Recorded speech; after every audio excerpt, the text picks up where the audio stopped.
Section 1.7 takes a look at how we solve basic formulas in a little bit more of an abstract way. We're going to have more variables than just x, but we're just going to be solving for one of the variables. And so to start off with, we'll look at some basic formulas, and some of these you may have seen before. If I can spell formula right. There we go.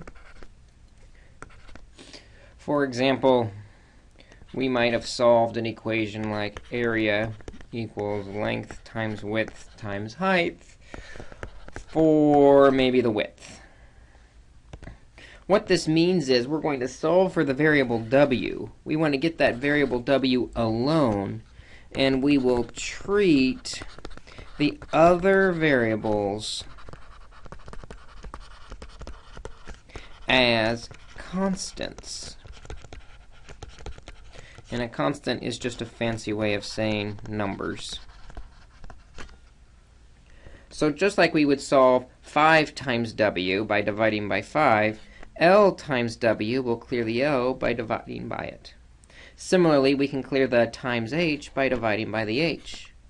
So we divide both sides by LH, and the L's and h's divide out, and the w is alone, which is exactly what we want.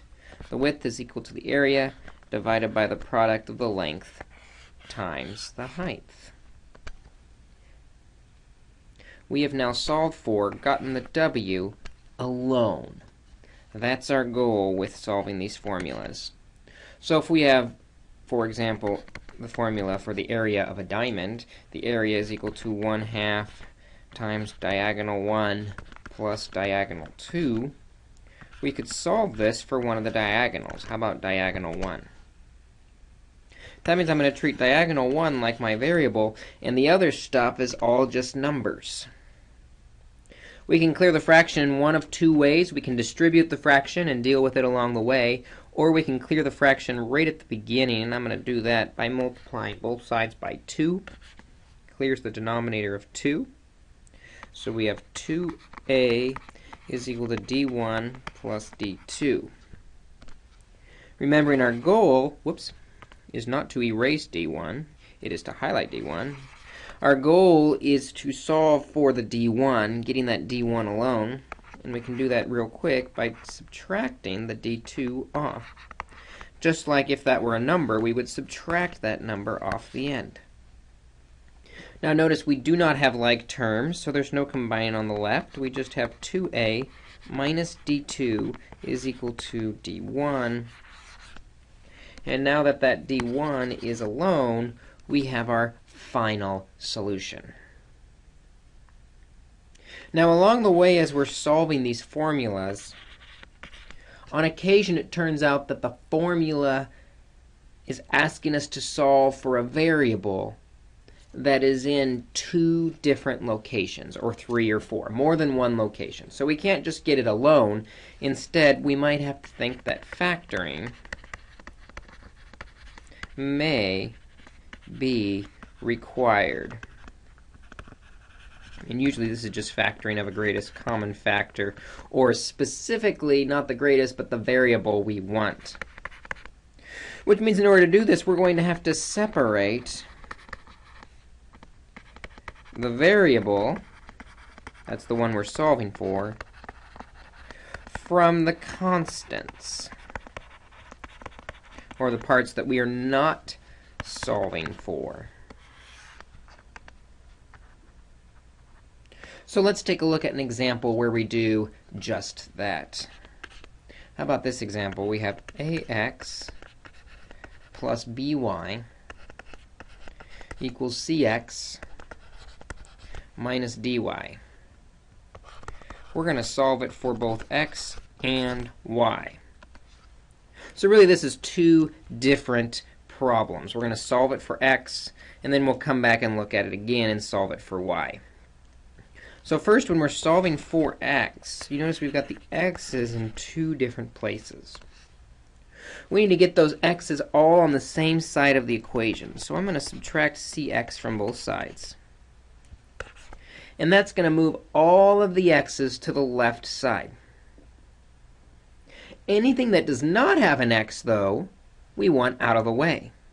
Notice we have that plus by on the left side. There's no x's there. We want it out of the way, so we will subtract by from both sides.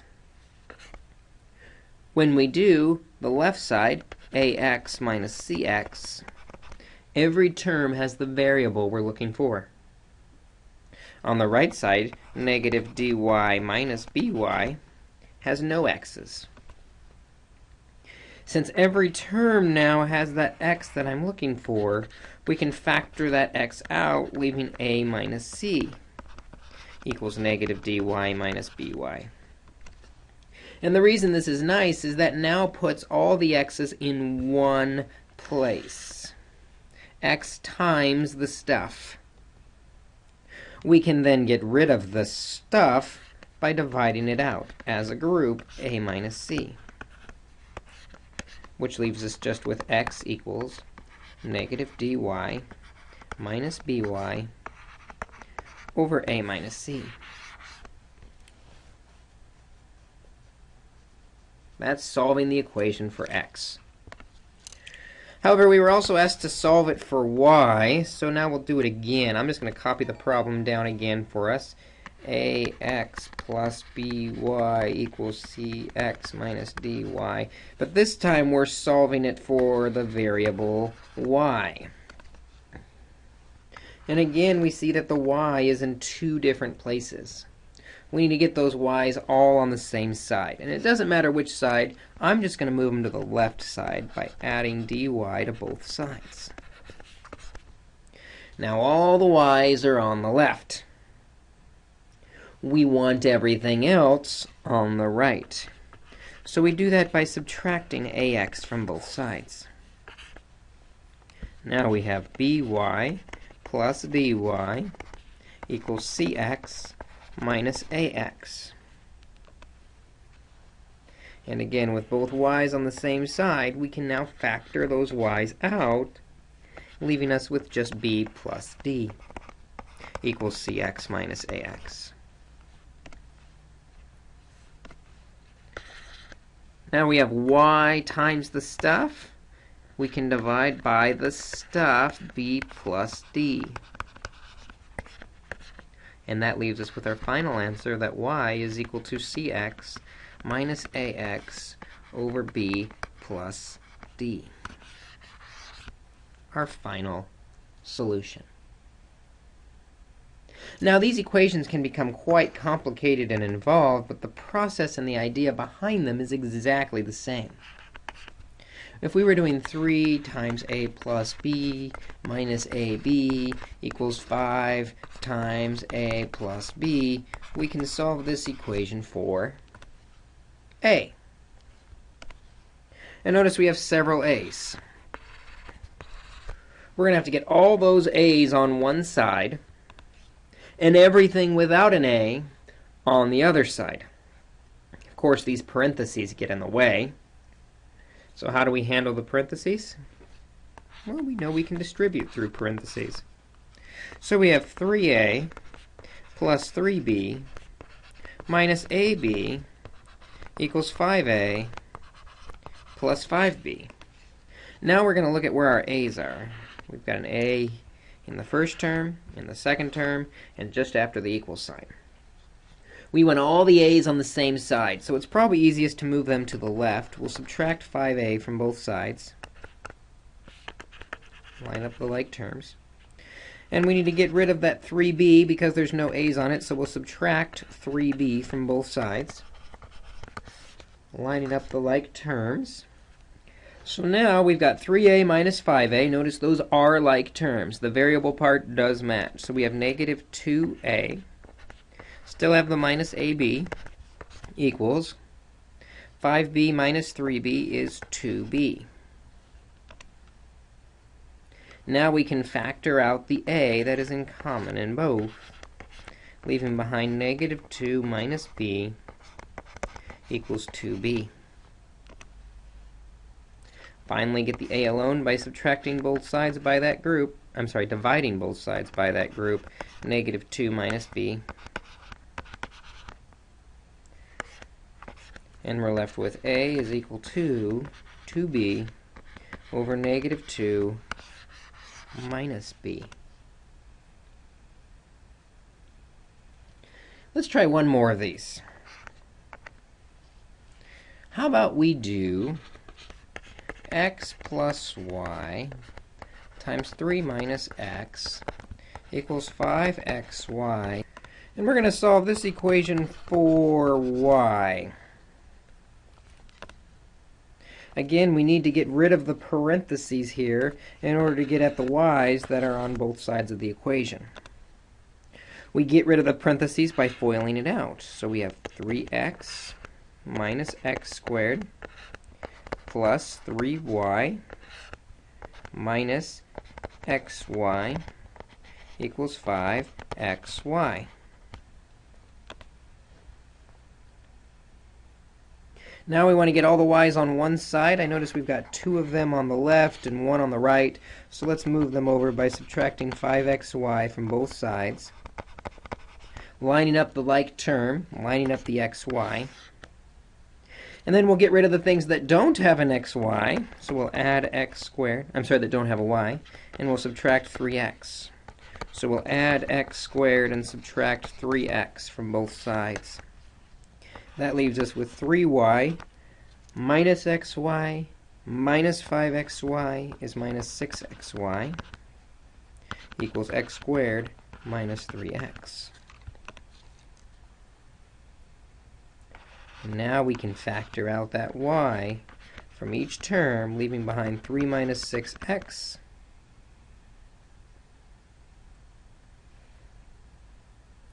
equal to x squared minus 3x.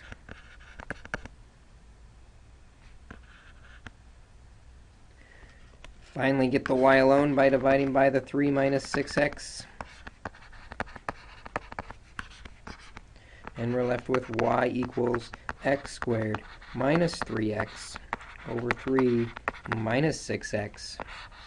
We can't reduce because of the adding and subtracting. Remember, we can only reduce if it's factored.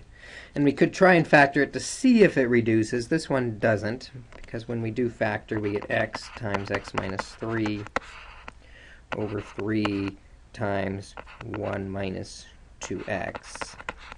So it does not reduce. Either answer would be acceptable. So that's kind of how we can handle it when factoring is going to be required. One other bump in the road that might come up, though, is fractions that seem to make everything more difficult when they don't have to. Because really, whenever there's a fraction, we will clear the denominator by multiplying both sides by the least common denominator. So for example, if we have 3 over a plus 2 over b equals 5 over ab, and we want to solve for b. First thing we'll notice is the denominators each have factors of a and b in them. So the least common denominator is going to be a times b. So we're going to multiply each and every term on both sides by that least common denominator. The advantage there is the a's divide out of the first term, the b's divide out of the second term, and both a and b will divide out of the third term, leaving us with 3b plus 2a equals 5. Now, with no fractions, this problem is just as easy as the first problems we started with. Solving for b, we know to take care of adding and subtracting first, so we will subtract 2a from both sides, leaving behind 3b equals 5 minus 2a. Getting the b alone, we'll divide both sides by 3, and our final answer is b equals 5 minus 2a over 3. So not too bad. Clear the fractions by multiplying by the LCD. One thing to watch out for, though, as we do that is if we have something like v equals q over e times 1 over r1 plus 1 over r2, and we want to solve it for r1. Let's do r2. We did D1 last time. We'll do R2 this time. Here we have a product of a fraction and parentheses. We cannot do the LCD of the overall thing. We have to do it almost in two pieces. We either can first distribute and then clear the fractions, or we can clear the fraction outside the parentheses and then clear the fraction inside the parentheses.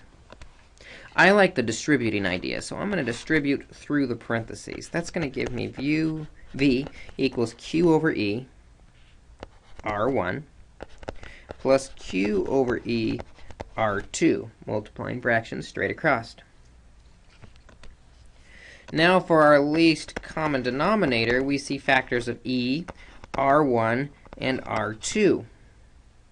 So that's what we will multiply both sides by, E, R1, R2, E, R1, R2, E, R1, R2. And that's nice because the E and the R1 will divide out of the first fraction, and the E and the R2 will divide out of the second fraction. And so we're left with V, E, R1, R2 equals Q, R1, I'm sorry, QR2, the R2 is left here, plus Q, R1. Now we've got something we might have seen in Part B, where we've got our variable that we're solving for. Remember, we're solving for R2 in two different places. Let's get all those R2s on the same side by subtracting QR2 from both sides. When we do, we get VE R1 R2 minus QR2 equals QR1. Solving for R2, we can factor that R2 out, so we only have a single one we are solving for. VER1 minus Q equals QR1. And finally, to get the R2 alone, we divide by the VER1 minus Q on both sides. And when we do that, we have R2, the only R2, all alone, is equal to QR1 over VER1 minus Q. It looks ugly, but what's important is the R2 is alone. It's the only one, equal to that formula. We are done. Now, these ideas of solving formulas for variables can be extended on to some other really interesting, I think we're on D, other really interesting problems. And we can use much the same principles in order to solve them. Let's say we have a is equal to the square root. Let's even make it plus or minus the square root of ab over c times the square root of d squared minus d. And we're going to solve for capital D. Well, one way to get at this is we can clear the square root so we can actually work the problem by squaring everything. And since these are factors, this would not work if there was adding or subtracting in the middle. But since they're multiplied together, we can square both parts. So we have a equals 2, plus or minus squared is a positive. Square root squared gets rid of it, so we're left with ab over c. Times square root squared is d squared minus d. We're getting close. Now we just have to clear that fraction by multiplying by c. So we have ac equals ab times d squared minus d. Notice the difference between capital and lowercase. That's important. And then let's see, we can go two directions. Both of them are equally valid at this point. We can either distribute the AB or we can divide by it. I'm going to distribute it. So we have AC equals d squared AB minus ABD, all lowercase. We're solving for the capital D, so I'm going to add the AB lowercase d to both sides, get it out of the way, so that we have the variable on one side and everything else on the other side. AC plus ABD equals d squared AB. Divide both sides by AB, leaving just the d squared alone. We have AC plus ABD, all divided by AB equals d squared. And what's nice about this, we can simplify a bit. Notice the numerator, we can factor out a GCF of A equals C plus BD over AB equals d squared, and that's nice because the a's divide out. We can only do that if we factor first because of that plus in the middle. So now we have d squared equals c plus bd over b. And finally, to get rid of the squared, we take the square root of both sides. Remember, when we take the square root of both sides, we have plus or minus the square root of c plus bd over b. But don't get too excited. We're not done yet because that left side has a problem with it. Remember, with square roots, we can take the square root of the top and bottom, the square root of c plus bd over the square root of b equals d. But we don't like to see square roots in the denominator. So to clear the square root, we'll multiply by the square root of b in numerator and denominator. Oops, I think I changed my capital to a lowercase. I just warned you not to do that.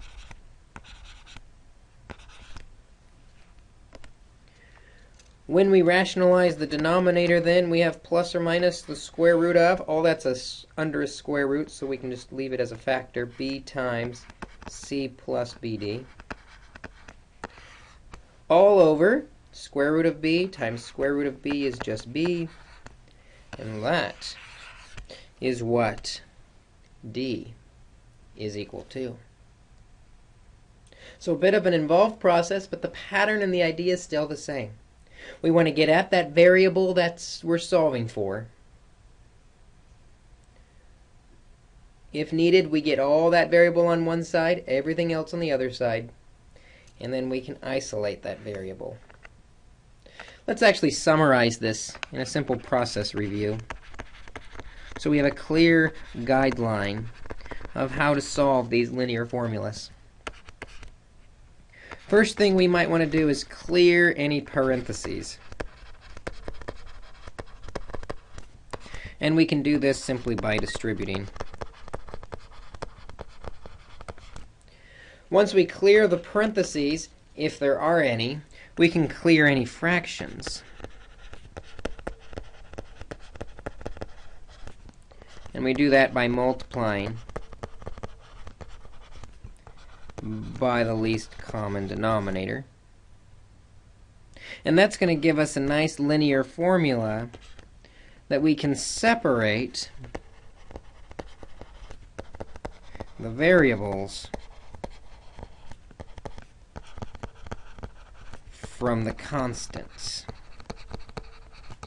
And remember, constants and variables are in quotes because usually there's lots of variables that we're working with. But the only thing we're actually going to call a variable is the variable we're looking for. Everything else we treat like a constant. Once those are separated, if you've got several variables on one side, you might have to factor the variable so that we can isolate it by dividing both sides to solve your formula. So that's the process we're going through today. There's lots of different varieties of these formulas that you'll take a look at on the homework assignments, so take a good look at them. Come to class with questions. We will see you in class.